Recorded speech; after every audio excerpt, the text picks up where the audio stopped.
I have a ton of thoughts. Last night, instead of sleeping, I unsuccessfully held back a barrage of tears while lying next to Noah, and thoughts flooded my mind of how ugly I am and how wrong I am.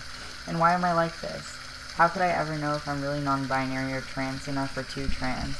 And I will never look like a cis person. My body will never fit into the public flow of humans, almost good or almost perfect or beautiful, but always slightly off. And that to me was really vile and rotten and turned my stomach like milk. Why can't I be normal and good and perfect and beautiful? My body will never be reflected on screen as anything but an oddity.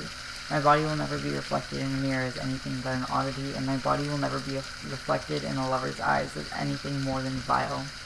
And that bums me out. So I snuck off to the restroom and I stared at myself in my own eyes, and I lifted up Noah's tie-dye shirt and touched my stomach and my shoulders and my chest, and forced the words through my lips. My body is good and perfect and beautiful because I am good and perfect and beautiful. I will never be anything less. And I laid down on the couch and cried until I fell asleep. Gender is really confusing to me. Like shoe shopping when I was little.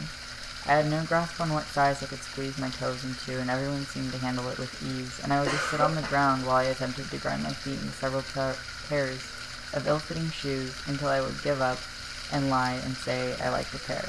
But even if they were uncomfortable, I could still have stickers and lights, and that was exciting and cool. So it wouldn't bother me how uncomfortable the shoes physically felt. The lights made me feel like a twinkling sky, so it was fine.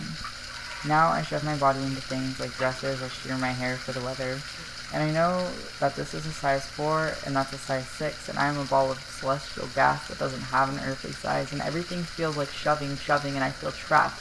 But at least there are sharks on my socks like the endless and temperamental seas inside my chest, and the cardboard leaves in my hair echo the forest stretching through my arms, and my needs for others, and that being okay.